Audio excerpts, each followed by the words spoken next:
রাগী মানুষ দেখলেই মনের মধ্যে একটা পালায় পালায় মনোভাব কাজ করে, তাই না?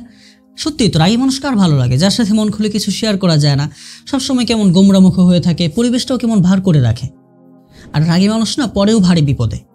তার অতিরিক্ত রাগের কারণে যখন তার সাথে কেউ না মিশে, তখন সে আরও বেশি আক্রমণাত্মক হয়ে ওঠে, আরও বেশি বিদ্রোহ হয়ে ওঠে এবং জিনিসপত্র ভাঙচুর করা শুরু করে। আর বর্তমান সময়ে রাগ দেখানোটাকে তো কেউ কেউ একটা শিল্পের পর্যায়ে নিয়ে গিয়েছে। অফলাইনে না, অনলাইনে, ব্লগে, লাইভে এসে মানুষজন রাগ ঝাড়তে থাকে। দেখেন, মানুষ হিসাবে আমরা রেগে যাব, এটা আমাদের একটা ন্যাচারাল ইমোশন। কিন্তু আপনি যেই সময় রেগে যাচ্ছেন সেটা কি উপযুক্ত সময়? আপনি যেই জায়গায় রেগে যাচ্ছেন সেই জায়গাটা কি রাগার জন্য উপযুক্ত নাকি অনুপযুক্ত? যে কারণে আপনি রেগে যাচ্ছেন সেটা কি রাগার মতো কোনো কারণ নাকি যেন তেন কারণে আপনি রেগে যাচ্ছেন?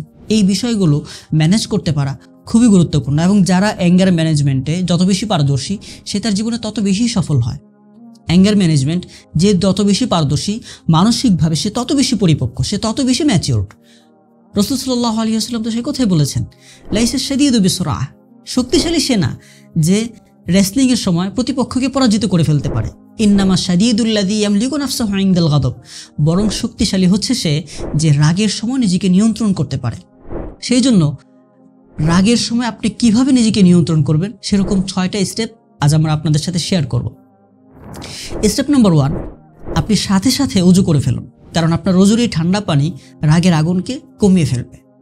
স্টেপ নাম্বার 2, আপনার অবস্থান যেটা আছে সেটাকে পরিবর্তন করে ফেলুন। আপনি যদি দাঁড়ানো অবস্থায় রাগান্বিত হয়ে যান তাহলে বসে পড়ুন।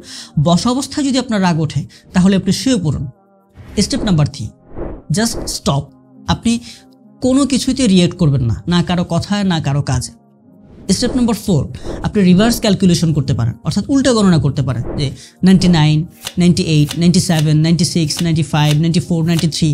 এটা করলে যেটা হবে, আপনার যে ফোকাসটা সেটা পরিবর্তন হয়ে যাবে এবং রাগটাও নিয়ন্ত্রণে চলে আসবে। স্টেপ নাম্বার 5, আপনার ভেতরে কথাগুলোকে জমিয়ে না রেখে, আপনার ব্যাপারগুলোকে জমিয়ে না রেখে মানুষের সাথে শেয়ার করুন।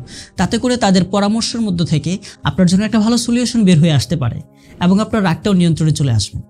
স্টেপ নাম্বার 6, সহনশীল হয়ে পড়ুন।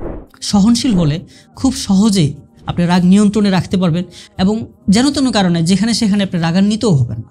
একটু চিন্তা করুন তো, আল্লাহ সুবহানাহু ওয়া তাআলা যদি আমাদের অপরাধের ব্যাপারে, আমাদের গুনাহের ব্যাপারে সহনশীল না হতেন তাহলে পৃথিবী ধ্বংস হয়ে যেত না। আমরা প্রতিদিন মানুষ হিসাবে কত অপরাধ করি, আল্লাহ তাআলার কত অবাধ্যতা হয়, কিন্তু তিনি কি আমাদের প্রতিটা অবাধ্যতার জন্য আমাদেরকে ধরেন না? হ্যাঁ, যদি এমন হয় যে শরিয়ার ক্ষেত্রে কেউ উল্টাপাল্টা করে, ইসলামের ব্যাপারে কেউ কটূক্তি করে, রাসূল সাল্লাল্লাহু আলাইহি ওয়াসাল্লামকে নিয়ে কেউ কটূক্তি করে, সেই সব ব্যাপারে শুধু রাগ না, বরং উত্তমভাবে সেটাকে দমন করতে হবে এবং এরকম সাহসী যেন কেউ না করে সেটার জন্য আগে থেকেই সব সময় আমাদেরকে কাজ করতে হবে।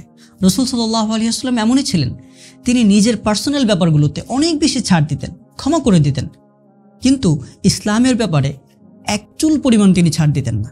আল্লাহ তাআলা আমাদেরকে অ্যাঙ্গার ম্যানেজমেন্টে আরও বেশি পারদর্শী হওয়ার তৌফিক দান করুন এবং রাসূল সাল্লাল্লাহু আলাইহি ওয়াসাল্লামের আদর্শে নিজেদেরকে আদর্শবান করার তৌফিক দান করুন। আমিন।